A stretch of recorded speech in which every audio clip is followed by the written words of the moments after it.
Listo, entonces, un segundito. Este cosito aquí no me. Bueno, listo. Entonces, la idea de hoy es que vamos a hablar de hemimelia tibial, ¿cierto? Entendiendo pues que hace parte como de todo el escenario y toda digamos, la patología que denominamos como la hipoplasia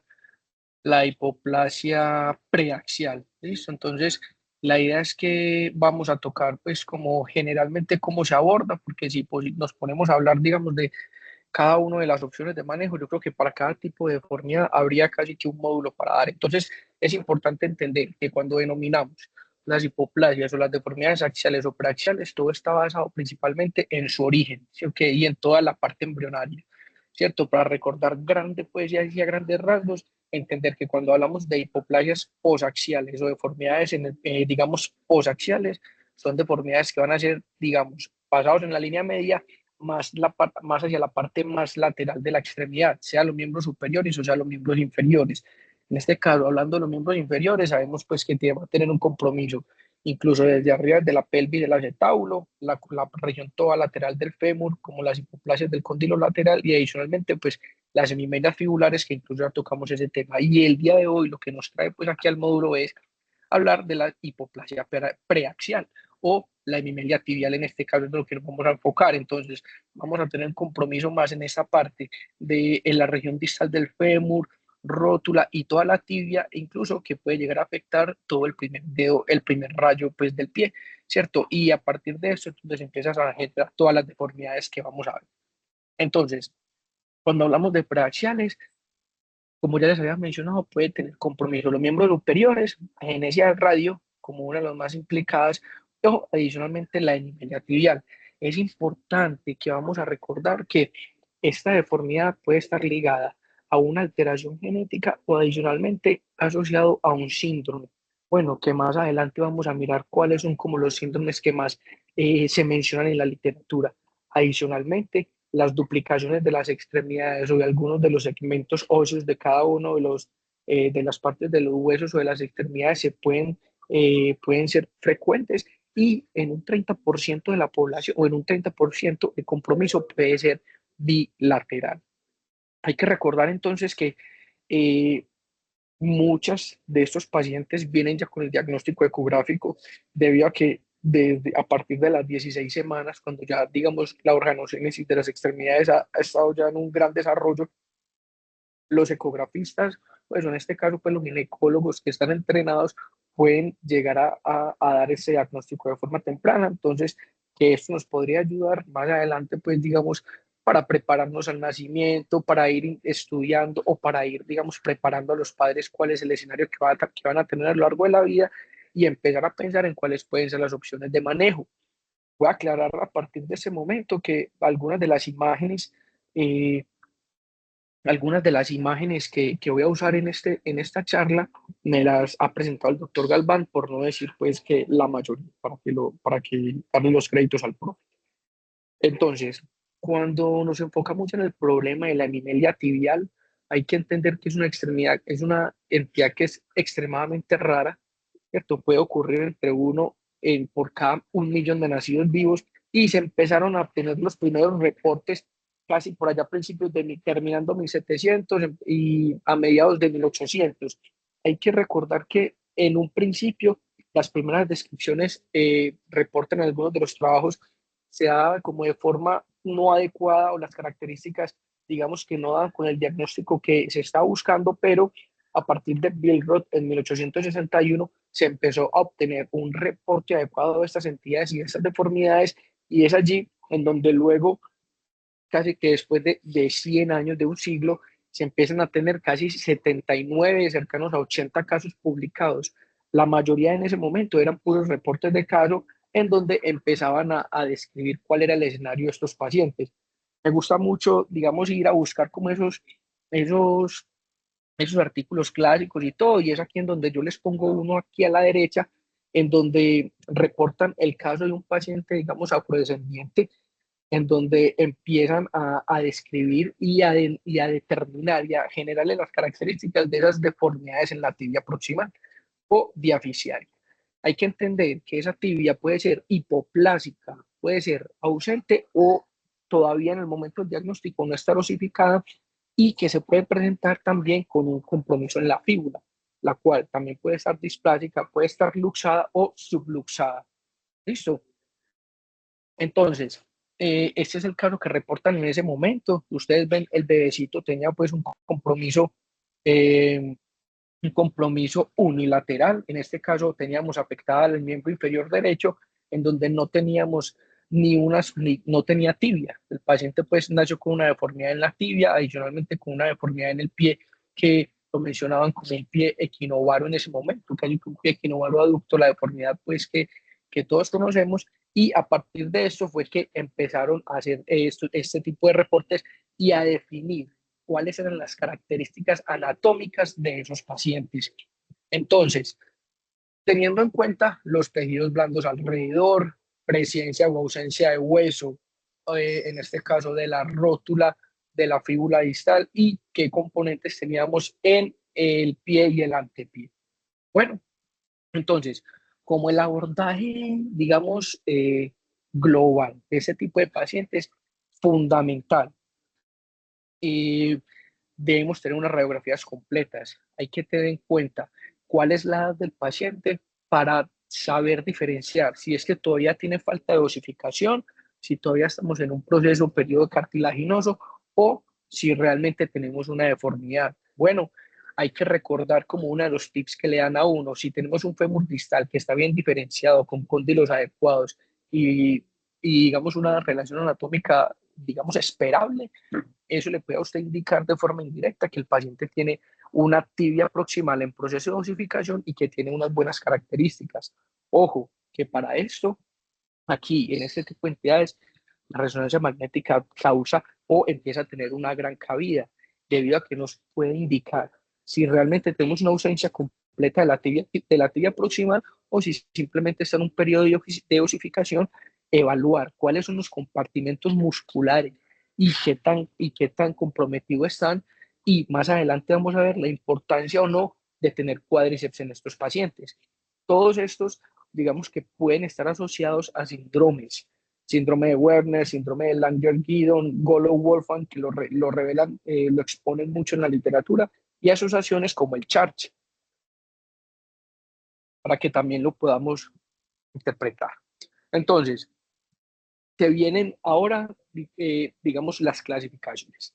Inicialmente, Jones expuso una clasificación en 1978 en donde la hemimelia tibial la dividía en 4 tipos. ¿Listo? Tipo 1A, 1B, 2, 3 y 4. 1A, ausencia completa de la tibia, que vamos a ver más adelante que esto equivale a la tipo 5 de Paley, que es como la mayor, digamos, analogía que hacen en la literatura, cómo se maneja la 1A y la tipo 5 de Paley, que más adelante les aclaro esto. La tipo 1B, el paciente tiene solamente presencia de la tibia proximal, con la fíbula al lado. La tipo 2, que es un paciente en el cual vamos a tener todo el segmento de la tibia proximal, hasta la metáfisis y en la fíbula intacta.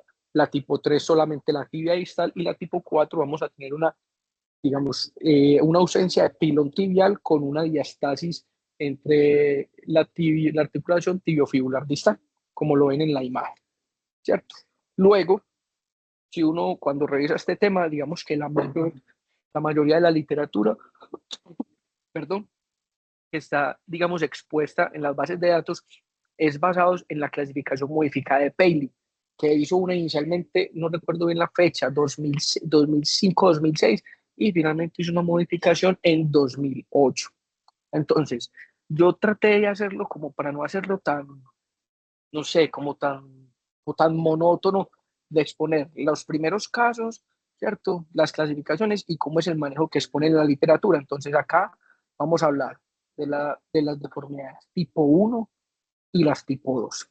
Las tipo 1, como está en el recuadro, ya sabemos que los pacientes van a tener una tibia normal, una rodilla normal, como lo ven en la imagencita, una tibia proximal normal, que puede tener una desviación en valgo, una diáfisis de la tibia que va a ser corta, una tibia distal con unas características normales, con una buena articulación con el tobillo tibiotalar en este caso, ¿cierto? Y un pie normal.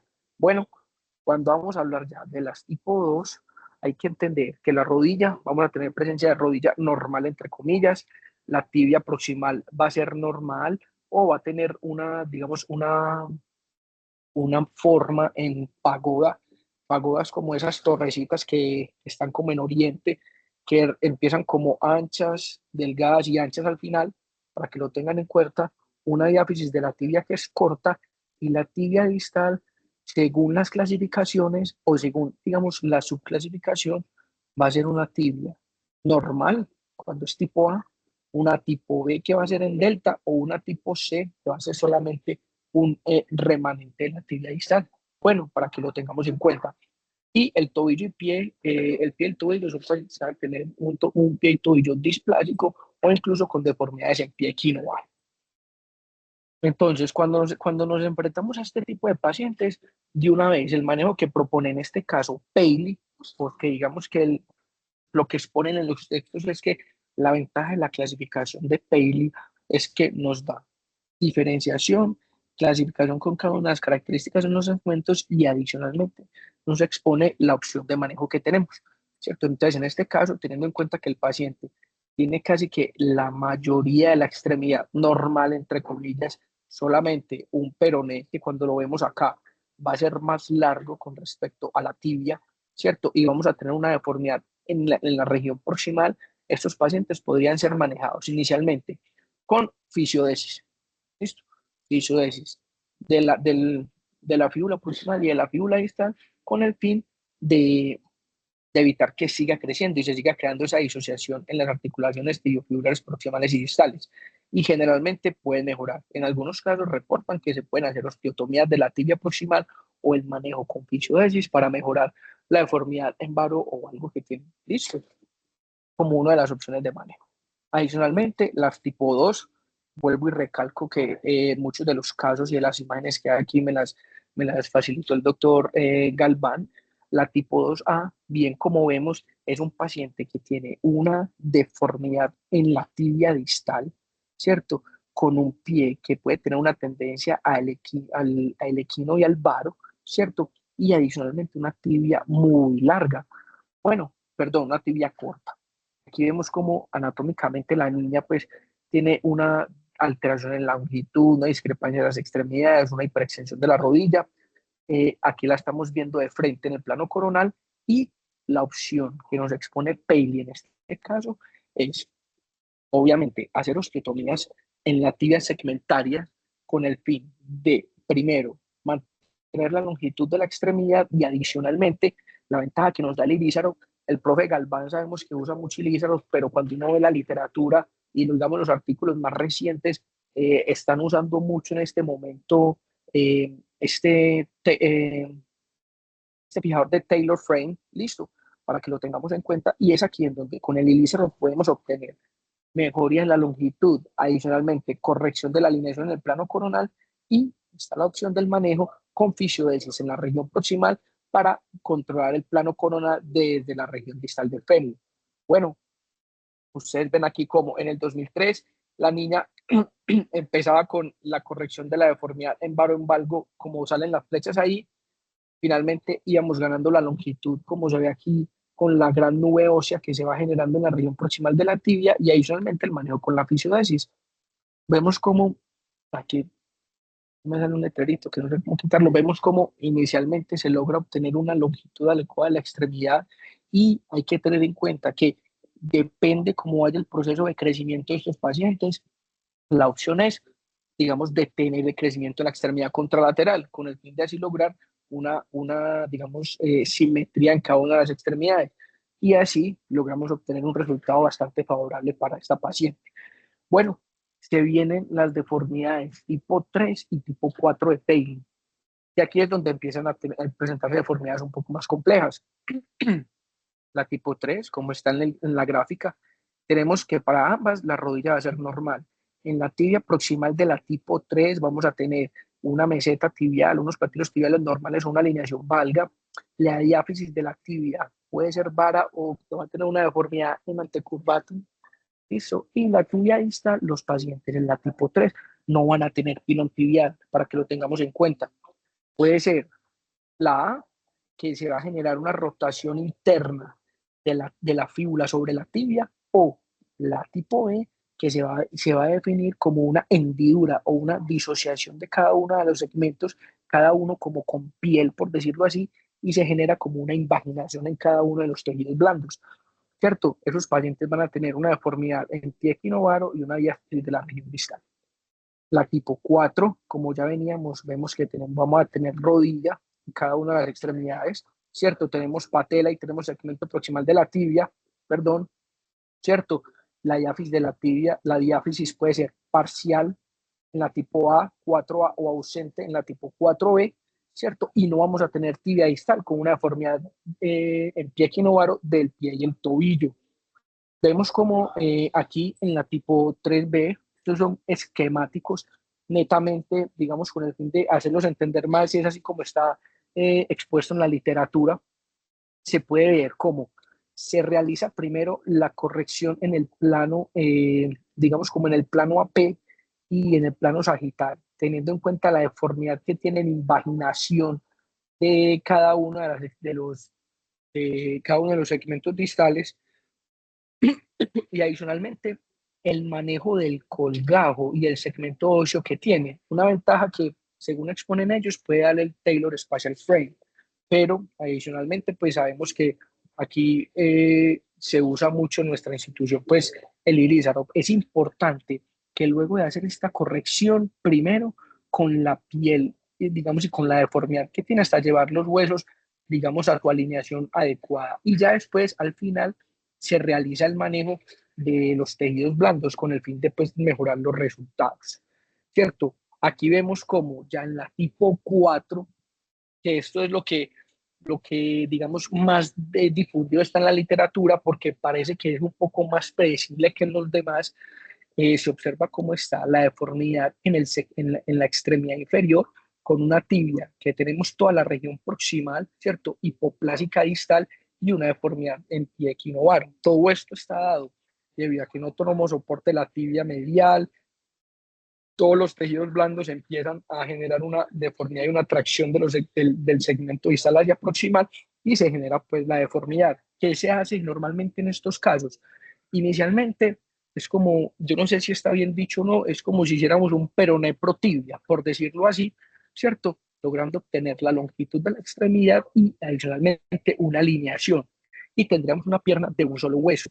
Todo esto se va corrigiendo en el sentido que vamos llevando la extremidad a alinearla, igualmente se va manejando las deformidades del pie, ¿cierto? Con el fin de obtener una alineación adecuada de la extremidad y teniendo la ventaja que tenemos rodilla en estos casos. Bueno, aquí vemos un caso que expone el profe Galván, cómo es importante tener un adecuado manejo de los tejidos blandos. Listo, hay muchos videos, pero obviamente por cuestiones del tiempo y todo, pues no los tengo, pero los tengo todos, en donde se ve todo el paquete, se ve cuáles son los tejidos blandos alrededor y cómo va a ser el cuidado que se tiene que tener al momento de hacer esto. Hay que llevar a alinear la tibia para llevarla digamos, a que esté paralela al peroné y adicionalmente en la región más distal, con el alargamiento que se va haciendo paulatinamente. Y finalmente se une, ¿cierto? O se lleva el peroné hacia la región proximal de la tibia.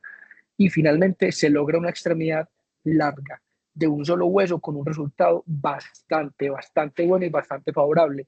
Me gustó ponerlo aquí, pues ustedes saben yo todo lo que quiero el fútbol, y vean este niño que finalmente pues tiene su pie, tiene su extremidad de un solo hueso y lo hace bastante bien, pues para su edad, y seguramente cuando siga creciendo lo va a hacer mucho mejor.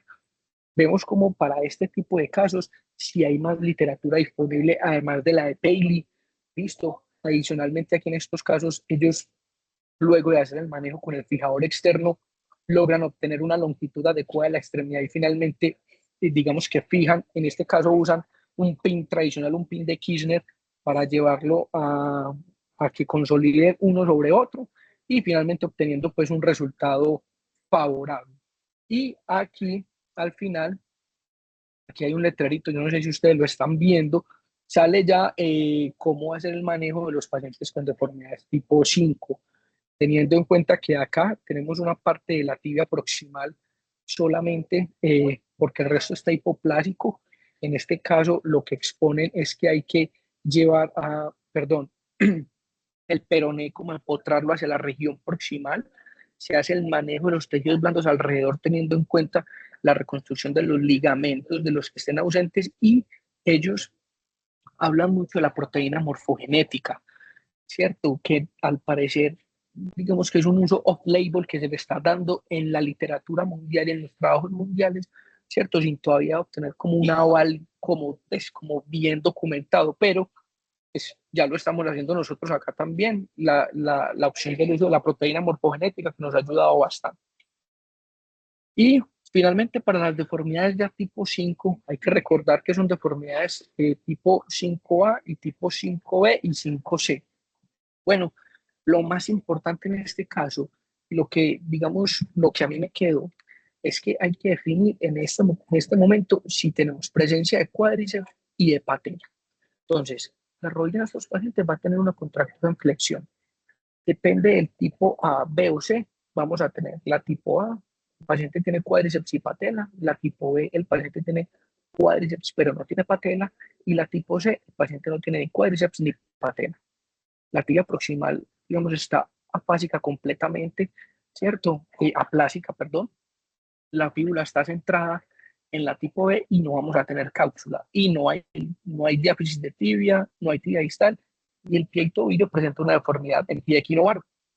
En estos casos, pues, lo inicialmente que hay que hacer es manejo inicial de la contractura en flexión, se hace una osteotomía del fémur distal, ¿cierto? Se logra llegar a una alineación completa con una técnica, pues, digamos como un short, con el fin de hacerle la osteotomía y lograr alinear la extremidad.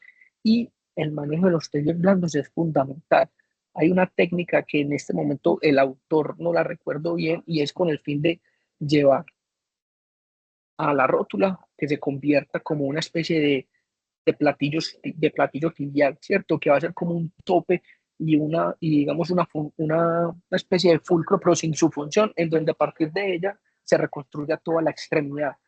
Bueno, esto obviamente lo vamos a hacer pues con fijación externa y manejo pues de tejidos blandos bastante pues cuidadoso, con el fin de al menos lograr la longitud de la extremidad y lograr obtener una longitud y una alineación adecuada en los planos, ¿cierto? Y adicionalmente la tipo C, en donde ya pues, se hace toda la parte inicial que se describió en un comienzo, y se usa un colgajo de tejidos musculares mediales y laterales con el fin de eso llevarlo hacia el cubrimiento anterior de la extremidad, y finalmente hacer como una especie de artrodesis con un sistema que exponen ahí en la literatura de fijación interna, y así lograr obtener pues la alineación de este tipo de extremidades.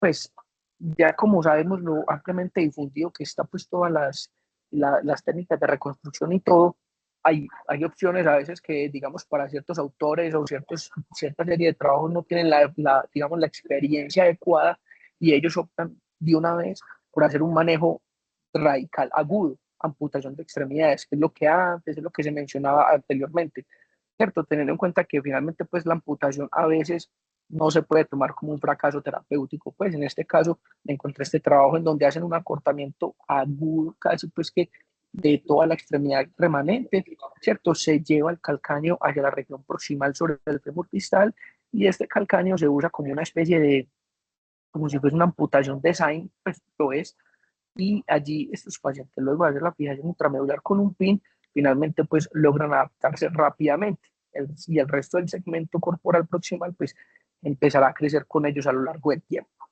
¿cierto? Y hay otros que nada, abogan siempre por la reconstrucción de la extremidad, como lo hacemos en nuestra institución en la mayoría de los casos. La mayoría de los pacientes me encontré este trabajo que eh, también podríamos salvar el pie en la reconstrucción. Entonces, definieron pues que al final los puntajes pediátricos de calidad de vida fueron de 68 puntos en los pacientes que fueron llevados a reconstrucción, ¿cierto? Y fue un resultado bastante favorable. Y esos pacientes, incluso con estos puntajes, les fue mucho mejor en este trabajo que con la amputación aguda. Entonces, para que lo tengamos en cuenta. Obviamente hay otros factores a tener en cuenta, ¿cierto? La cultura de los padres, cuál es, digamos, la forma de cómo ven el paciente y el manejo que tienen, si van a tener un fijador externo mucho tiempo o si prefieren de una vez la amputación de la extremidad. Entonces, eso ya finalmente termina siendo pues de cada. Y me encontré ese otro trabajo en donde eh, tenemos esas deformidades asociadas a síndromes como el Wolfram, de Wolfram, el complejo de Wolfram, cuando empiezan a hacer el manejo inicial. Manejo agudo, vemos que la cadera está bien, tenemos un fémur distal bífido con una hemimelia tibial. Finalmente se hace acortamiento, amputación del segmento porque, digamos, definieron que no era fácil hacer el manejo de este paciente y finalmente logrando pues un resultado favorable. Entonces, yo no sé, yo como recomendación inicialmente, pues es que siempre tus pacientes hay que individualizarlo, ¿cierto? Tener en cuenta cuál es su cultura, cuáles son las opciones que tiene el paciente, el acceso a la salud que tiene. Bueno, si tenemos nosotros pues la disponibilidad y las opciones de ayudarles y estar ahí al pie del cañón con ellos y adicionalmente pues entender cómo funciona esta extremidad, esta entidad. Este es un artículo radiológico que me encontré en donde le dan bastante relevancia a la resonancia magnética con el fin de evaluar bien los tejidos blandos alrededor de la rodilla, presencia o no de cuádriceps, digamos, estado de osificación o de cartilaginoso que tienen pues los segmentos proximales de la tibia con el fin pues de tomar decisiones. Y esto era lo que les traía para hoy con respecto a la hemimelia tibial.